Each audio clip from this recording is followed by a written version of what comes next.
Você já viu isso muitas vezes. Aliás, durante 4 anos.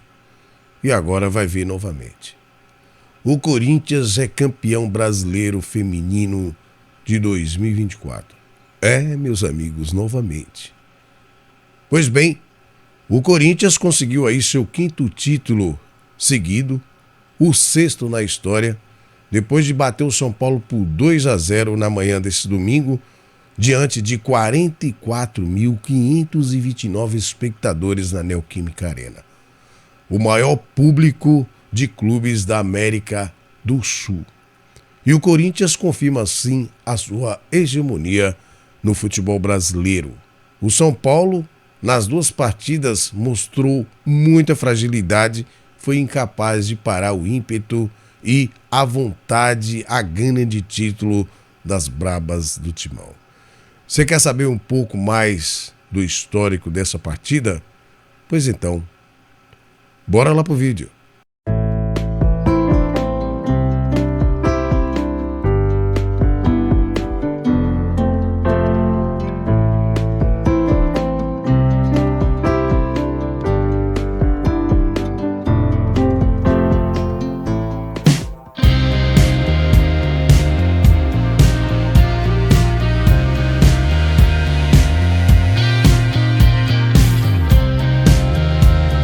Olá, meus amigos, minhas amigas, torcedores e torcedoras todo o Brasil. Estamos de volta com mais edição do Vlog do Franco para trazer para vocês as informações do nosso futebol feminino e, claro, as notícias desse jogão de bola histórico de Corinthians 2, São Paulo 1 pela grande final do Brasileirão Feminino. Mas antes, peço que você deixe o seu like, peço que você gentilmente se inscreva no nosso canal, certo? Mande um link aí para seu amigo, para sua amiga que ainda não conhece o nosso canal, ajuda a gente a subir nas tabelas e, claro, você dá mais visibilidade ao futebol feminino.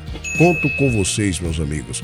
Pois bem, gente, olha só, depois de fazer 3-1 no jogo de ida, o Corinthians tinha vantagem do empate, mas entregou uma festa completa para a fiel torcida com os gols de Jaqueline e Carol Nogueira aos 17 minutos e aos 44 do segundo tempo. Respectivamente, fechando em 5-1 o placar agregado da decisão. Foi a 8ª final consecutiva das Brabas no Brasileirão. Já o São Paulo chegou à decisão pela primeira vez. As equipes estão garantidas na disputa da Libertadores de 2025. Pois bem, e como é que as equipes entraram para esse jogo? Como é que o Lucas Piscinato e o Thiago Viana escalaram as suas equipes? Vamos confirmar então, olha só, o Lucas Piscinato entrou com a Nicole, Isabela, Dani Arias e Marisa, Yasmin, Yaya, Vicky Albuquerque e Duda Sampaio, Gabi Portillo, Jaqueline e Milene, certo? Aí no segundo tempo ele fez as trocas que precisava, certo? Para deixar o time mais descansado. Esse mais ou menos um time que o Lucas Piscinato vem repetindo e vem dando certo, principalmente com a Milene como titular, certo? E Yaya no meio de campo, que reforçou bastante a equipe das Brabas. Pois bem, enquanto a equipe do São Paulo, vamos ver como é que entrou a equipe do Thiago Viana, que precisava vencer. Olha só a escalação. Ele entrou com a Carlinha, Letícia Alves, Kaká, Analice e Bia Menezes. A Maressa, Aline, Camilinha, aí no ataque, Serrana, Isa e Dudinha. Pois bem, gente, ele começou com a Maressa aí como titular, mostrou a evolução do time no primeiro tempo, certo? Maressa muito bem no primeiro tempo, segurando o rojão do time das Brabas. Aí no segundo tempo, ele vai e tira a Maressa e coloca a Robinha, o time despencou, certo? E as Brabas não teve nenhum trabalho para fazer 2-0 e assim levar mais uma vez o título, o 5º título seguido da sua história e o 6º no geral. Pois bem, olha só como é que foi o primeiro tempo, gente. Houve equilíbrio no primeiro tempo. O São Paulo marcou forte e fechou os espaços do Corinthians no ataque. As Brabas levaram perigo apenas no chute de Yaya aos 23 minutos. As melhores chances saíram na reta final e foram das soberanas do tricolor paulista. Aos 42, Aline Milene saiu cara a cara com Nicole e acabou travada pela defesa. Não se pode perder gols como o São Paulo perdeu. Logo na sequência, a Annalise chegou a fazer um golaço de cobertura, mas a arbitragem anulou por impedimento. O São Paulo ainda reclamou de um pênalti não marcado em cima da Isa, certo? Pois bem, aí no segundo tempo, o São Paulo teve a oportunidade clara logo aos 3 minutos do segundo tempo, mas Camilinha mandou para fora.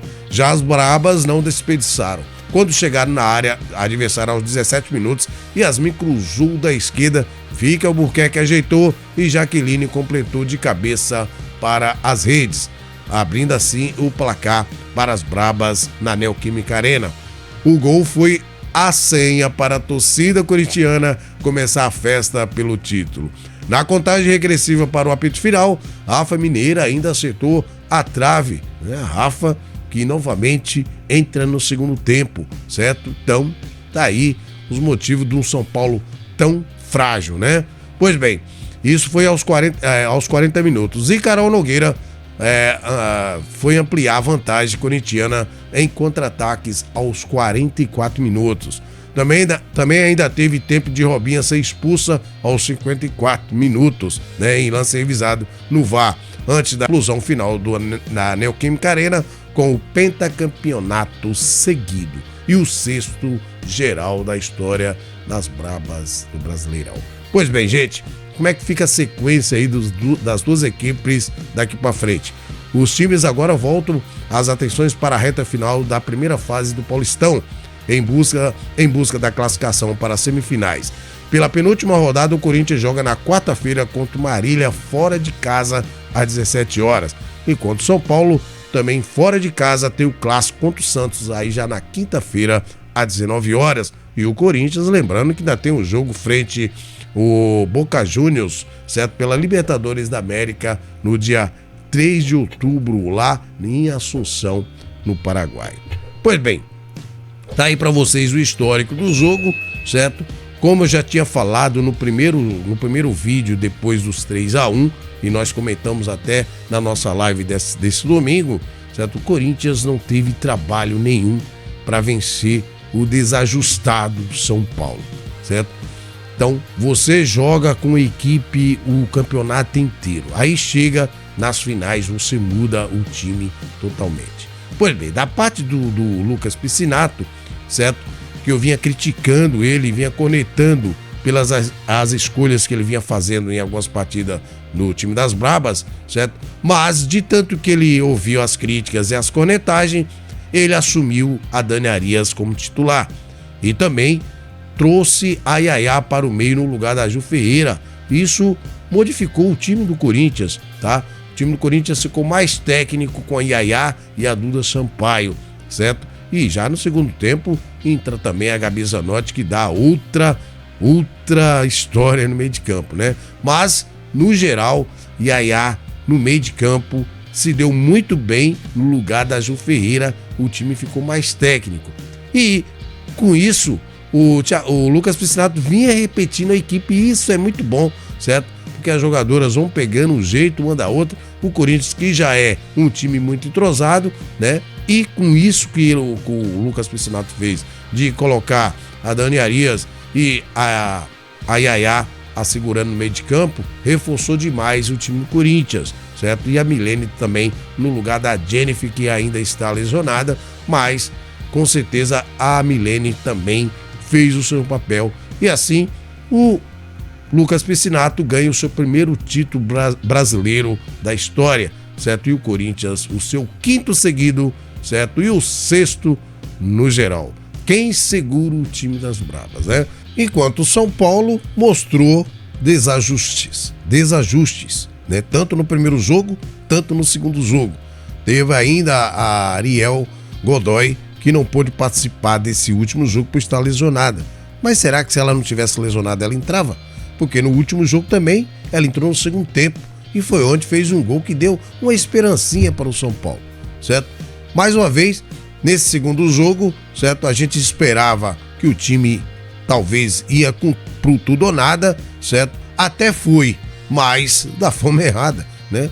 Eu acho que pecou demais, principalmente na escolha do segundo tempo. O Thiago Viana, certo? Mostrou realmente que o time do São Paulo ainda está desajustado. Tem boas peças, como eu falei para vocês, vivo repetindo aqui. Esse time do São Paulo é muito melhor do que o time do ano 2023, certo? É um time com jogadoras com mais raça, com mais casca, certo? E mais experiências, e juntou com a juventude das meninas da base, certo? A Dudinha veio da seleção sub-20, mas não diz por que veio, tá? É inconstante, certo? Tem jogo que ela joga bem, tem jogo que ela não joga nada. E as escolhas do Thiago Viana no segundo tempo foi o que decaiu muito o time de São Paulo, certo? O pessoal reclamaram de pênalti, para mim não houve pênalti, certo? Então, as brabas deitaram e rolaram, jogaram tranquilas nas duas partidas, justamente pela facilidade que o próprio técnico de São Paulo deu para o time do Corinthians, certo? Já jogar com o Corinthians já é complicado, principalmente em casa. Imagina então se você erra na escalação, né? No esquema tático que você fez, né? Ele colocou a Dudinha Serrana, que vem evoluindo depois da sua lesão, colocou a Isa juntamente com a Dudinha, certo? Queria juventude, tudo beleza, mas num jogo desse aí, que você precisa vencer, você precisa ter jogadora com mais experiências, certo? E aí ele me tira a Maressa e acabou o time de São Paulo, né? E a Robinha acabou sendo expulsa também, e aí pronto, aí já era. Então, mais uma vez, né, fica aí a lição, tanto para o São Paulo, né, que precisa se ajustar, precisa muito se ajustar, principalmente que vai jogar Libertadores ano que vem. E as outras equipes, né? As outras equipes, enquanto ficam colecionando aí mimimis, né, panelinhas, certo? E desorganização, o Corinthians, as brabas do Timão, vão papando títulos, certo? Porque ainda bem que temos aí um Corinthians que tem essa organização, que tem esse olhar voltado para o futebol feminino, porque só assim o futebol feminino tem que crescer. Então a gente tem que agradecer muito o time do Corinthians por isso, porque se não fosse essa organização do Corinthians, talvez o futebol feminino, nosso futebol feminino brasileiro, estaria num nível mais baixo do que tá, certo? Então, muito obrigado aí ao Corinthians por trazer isso, por forçar essas equipes a se organizarem, né? Por forçar essas equipes a se organizarem, os seus dirigentes tomar providências, né? Principalmente essas equipes aí que não tem mando de campo, jogam em todo lugar, qualquer lugar. Isso é prejudicial para a jogadora. A jogadora precisa ter um local para chamar de seu, certo? E receber o adversário. Então, é o tipo do São Paulo. Então, tá aí para vocês a minha opinião. Foi um jogo, não vou dizer complicado pro Corinthians. Corinthians segurou o São Paulo da forma que foi no primeiro tempo e no segundo tempo, certo, com a sua posição física que o Corinthians tem, que é muito acima das demais, o Corinthians venceu e com tranquilidade, tanto no primeiro jogo fora de casa e nesse durante de 44.529 torcedores aplaudindo as brabas do Timão. Parabéns às brabas pelo 5º título consecutivo e o 6º na história. Agora o papo é o Paulistão e a Libertadores, certo? E vamos estar sempre aqui acompanhando os jogos do futebol feminino brasileiro. Tá certo, gente? Vamos ficando por aqui então, desejando a todos vocês aí uma maravilhosa e abençoada semana e que Deus abençoe você e toda a sua família. Abraço do Franco. Fui.